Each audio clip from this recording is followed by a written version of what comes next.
సంతృప్తిగా జీవితాన్ని గడపాలి. ఆపద వస్తే భగవంతుడిని ప్రార్థించాలి. ఆ సంతృప్తి నాకు సంపద వస్తున్న కొద్దీ నాకున్న సంతృప్తి ఏమిటంటే తినుటకునున్న చాలు, మనం తినడానికి ఉంది చాలు. అతి తింగనినంతనే తలుపు తీసి రమ్మనుటకునున్న చాలు. ఎవరైనా తినేటప్పుడు అతిథి ఇంటికి వస్తే భోజనం పెట్టకుండా పంపకూడదు, మన సంప్రదాయం. అందుకని ఎవరైనా వస్తే పెట్టడానికి ఉండాలి కదా, మనమే తింటే ఎలాగండి. అందుకని కాస్త ఆ మాత్రం ఉండాలి. ఆ పైన తగనాలును బిడ్డలు ఒక్క చోట కూర్చొనుటకునున్న చాలు. ఎంత పేదవాడైనా సరే కష్టపడి తన జీవితం ముగిసేలోగా సొంత ఇల్లు కట్టుకోవాలండి.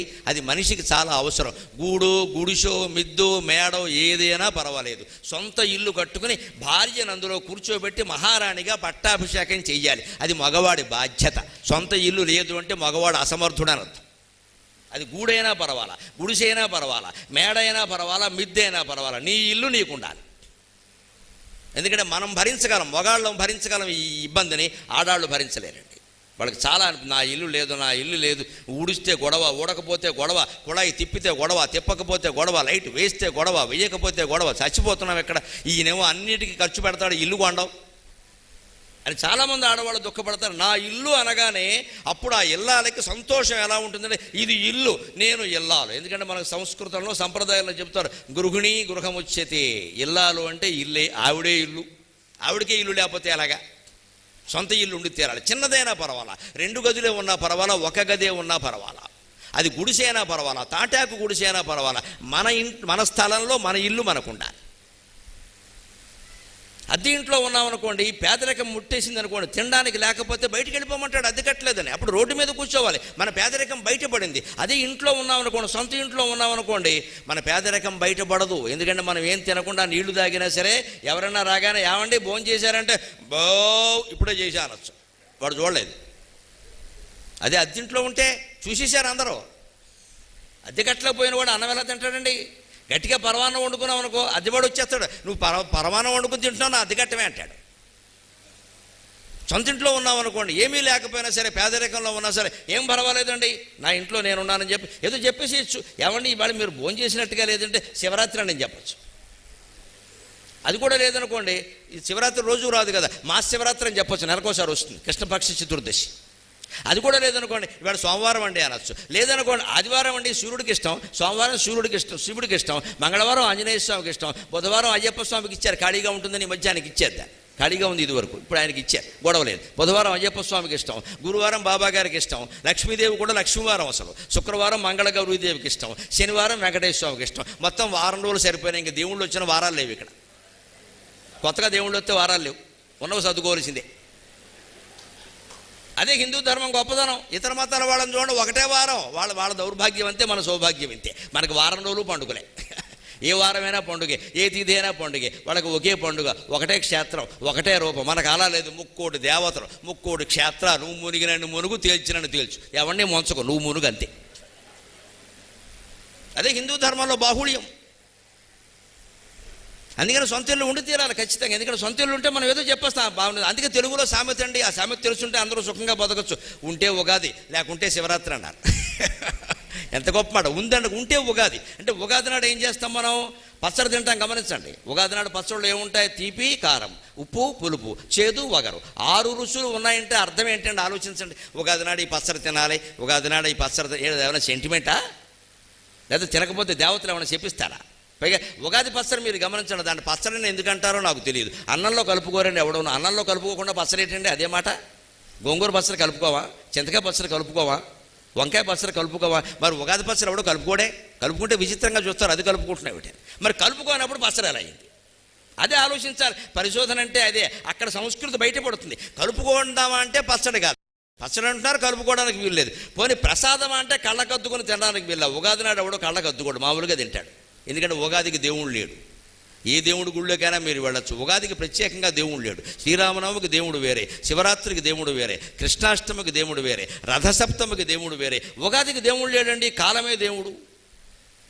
దేవుడే లేని పండుగ ప్రసాదం కాదు, పచ్చడి కాదు, అదేమిటో తెలియదా? ఖచ్చితంగా తింటామా? దీని ఉద్దేశం ఏమిటండి? ఆ 6 రుచులు, తీపి, కారం, ఉప్పు, పులుపు, చేదు, వగరు, నువ్వు రోజు తినే భోజనంలో ఉండేలా చూసుకో. ఆరోగ్యం బాగుండాలంటే షడ్రసోపేత భోజనం.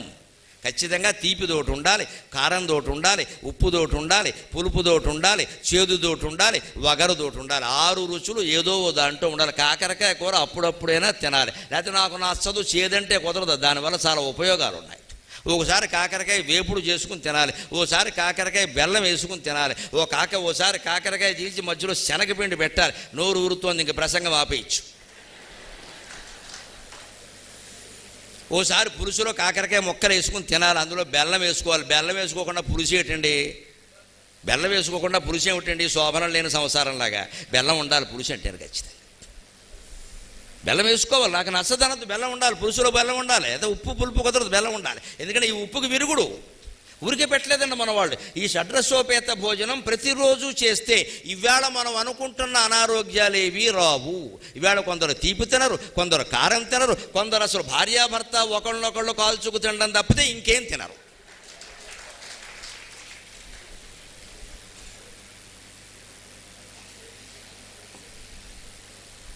అన్ని రకాల తినాలి, భయపడకూడదు.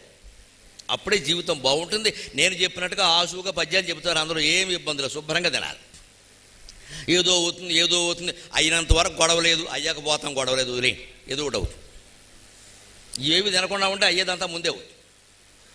అందుకే ఉగాది నాడు మీకు షడ్రసోపేత భోజనం. షడ్రసం ఎందుకంటే ఈ రుచులు రోజు నువ్వు చేసే భోజనంలో ఉండేలా చూసుకో. ఇంకో సులభమైన ఉపాయం చెబుతున్నా. ఈ 6 రుచులు ఉండేది ఒక పదార్థం ఉందండి, అది రాత్రిపూట పెట్టుకుంటే చాలు. అదే చారు. చారులో 6 ఉంటాయి. తీపి ఉంటుంది, బెల్లం వేస్తారు, కారం ఉంటుంది, పచ్చిమిరపకాయ ముక్క వేస్తారు, చేదు ఉంటుంది, ఇంగువ ఆవాలు వేస్తారు, వగరు ఉంటుంది, ఖచ్చితంగా జీలకర్ర వేస్తారు, ఉప్పు ఉంటుంది, ఉప్పు వేస్తారు, పులుపు ఉంటుంది, చింతపండు వేస్తారు. అందుకని రోజు చారు పెట్టుకుని రాత్రిపూట అన్నం తింటే 6 రుచులు తిన్నట్టే. ఏ పాషాణాలు తిన్నా అరిగిపోతాయి, చారుకు అంత శక్తి ఉంది. ఏమి తినకూడని పదార్థాలు, అజీర్ణ పదార్థాలు, కఠిన పదార్థాలు ఏం తిన్నా సరే చారు మాత్రం తింటే తాగకూడదు. మళ్ళీ తినాలి, అన్నంలో వేసుకుని తినాలి. అది ఊరికే తాగితే మళ్ళీ కడుపులో గుడగుళ్ళాడుతుంది. అది కొద్దిగా అన్నం కలుపుకొని శుభ్రంగా మెత్తగా కలిపేసి అందులో చారు వేసేసి ఒక్క బొట్టు నెయ్యి వేసుకోవాలి. బ్రాహ్మణుడు కాబట్టి చెబుతున్నా, మిగిలిన వాళ్ళు చెప్పరు ఈ విషయాలు, మాకే తెలుసు ఈ రహస్యాలని.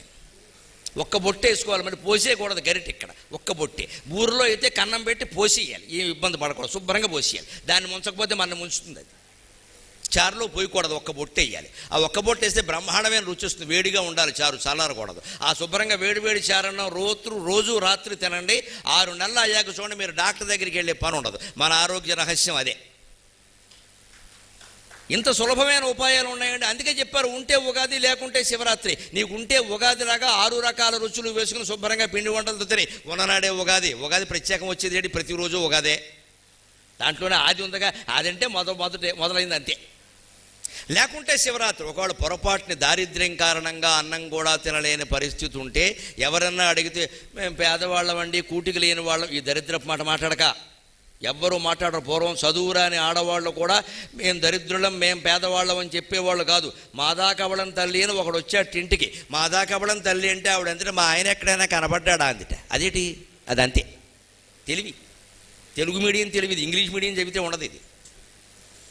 మాదాకవళం తల్లి అంటే మా ఆయన ఎక్కడైనా కనపడ్డాడంటే ఆయనది ఇదే డిపార్ట్మెంట్, అది విషయం, బయటికి వెళ్ళాడు. మాదాకవళం అంటే బిచ్చగాడు కదా. బిచ్చగాడు వచ్చి మాదాకవళం తల్లి అంటే ఆ ఇల్లాలు, అది బిచ్చగాడు భార్య ఆవిడ. ఆ విషయం చెప్పడం ఇష్టంలాగా ఏమందంటే మా ఆయన ఎక్కడైనా కనపడ్డాడు ఆయన అంటే ఆయనది అదే డిపార్ట్మెంట్. ఒక విద్యార్థి కనపడకపోతే ఇంకో విద్యార్థిని అడుగుతాం. ఓ ఉపాధ్యాయుడు ఎన్ఎస్ మాస్టర్ కనపడకపోతే పిఎస్ మాస్టర్ని అడుగుతాం. తెలుగు మాస్టర్ని అడగం. ఇద్దరు జంట కవులు, ఎన్ఎస్ పిఎస్. పెద్ద తెలుగు చిన్న తెలుగు లెక్క కదా అది. అందుకే బయాలజీ, బాటనీ, జువాలజీ, ఇద్దరు లెక్చరర్లు. బాటనీ మాస్టర్ పక్కనే జువాలజీ అని కూర్చుంటాడు. ఈయన సిగరెట్ ఆయన సిగరెట్ కలుసుకుంటారు. లెక్కది కాంబినేషన్ జోడీగా ఉంటారు పక్కన ఇక్కడ. అందుకని అలాగ ఒక విద్యార్థి కనపడపోతే ఇంకో విద్యార్థిని అడిగినట్టే, ఒక ఉపాధ్యాయుడు కనపడపోతే ఇంకో ఉపాధ్యాయుడిని అడిగినట్టే, ఓ బెచ్చగాడు కనపడపోతే ఇంకో బెచ్చగాడిని అడుగుతావు నీకు ఏమైనా కనపడ్డాడని. అందుకని మాదాకవళం తల్లి అనగానే మా ఆయన ఎక్కడ కనపడ్డాడు అంటే వాడికి అర్థమైపోయింది వాడి భాష. అయ్యి బాబు వీళ్ళైనా ఇది పని అనమాట, పొరపాటును వచ్చాను ఇక్కడికి అని. పోన్లే అమ్మా నేను చెప్తానమ్మా, జాగ్రత్తగా చేసుకో అమ్మా, కాపురం చెల్లెమ్మ ఎలా చేసుకుంటున్నావు అని చెప్పేసి నేను చెప్తానులే, పక్క వీధిలో ఉన్నాడేమో అన్నాడు. ఎందుకంటే ఈ వీధిలోనే ఉండగా వాడి ఇల్లు ఉంది కదా, అక్కడ ఎందుకు ఉంటాడు. దానివల్ల ఆ ఇల్లాలకి 2 ప్రయోజనాలు. ఒకటి, వాడు వెళ్ళిపోయాడు. 2, మళ్ళీ ఎప్పుడూ రాడు. బెచ్చగాడి ఇంటికి బెచ్చగాడు వస్తాడా? ఎందుకంటే ఓ కలెక్టర్ గారు ఇంటి ముందు కలెక్టర్ని బోర్డు ఎడతాడు, ఓ సహస్రావధాని నా బోర్డు గారు సహస్రావధాని అని బోర్డు ఎడతాడు, ఓ డాక్టర్ గారు డాక్టర్ని బోర్డు ఎడతాడు. కానీ బిచ్చగాడు అని బోర్డు పెట్టడగా బాగుండదు, పెట్టడు, మరి తెలియదు. అందుకని వస్తారు. రాకుండా ఉండాలంటే ఇదే ఉపాయం. అంటే ఆ ఇల్లాలు ఎంత తెలివైందో చూడండి. బిచ్చగాడు భార్య అయి ఉండి కూడా నేను బిచ్చగాడు భార్యనని కానీ పేదరికమని కానీ దరిద్రమని కానీ మాట్లాడలేదండి. చాలా తెలివిగా మాట్లాడింది. మా ఆయన ఎక్కడైనా కనబడ్డంటే వాడికి విషయం అర్థమైపోయింది కదమ్మా. మన మాటల్లో ఆ తెలివితేటలు ఉండాలి. అందరి ముందు బోళా మనిషిలాగా ఏడవకూడదు, కూర్చొని అక్కడ గంభీరంగా ఉండాలి. అవసరమైన వాడికి మన కష్టం చెబుతాం. మన కష్టాలన్నీ కనకదుర్గాదేవికి చెప్పుకుందామండి, విజయదుర్గాదేవికి. మానవులకు చెప్పుకునే కర్మ మనకేమిటండి? అసలు అమ్మవారికి చెప్పుకోవాలి, ఎంతమందికి మానవులకు చెబుతామండి? అందుకని ఖచ్చితంగా సొంత ఇల్లు ఉండాలి. మన దారిద్ర్యం బయటపడకుండా ఉండాలంటే, ఉగాదిలాగా శివరాత్రిలాగా కృష్ణాష్టమిలాగా ఆనందంగా గడపాలంటే సొంత ఇల్లు ఉండాలి ఖచ్చితంగా. అది ఇక ఆ తర్వాత జీవితం ఎలా ఉండాలి? తినుటకునున్న చాలు అతి తినగనంతన తలుపు తీసి రమ్మనుటకునున్న చాలు ఒక్కగ నాలుగు బిడ్డలు ఒక్క చోట కూర్చొనుటకునున్న చాలు ఆ పైన పెడచూపులు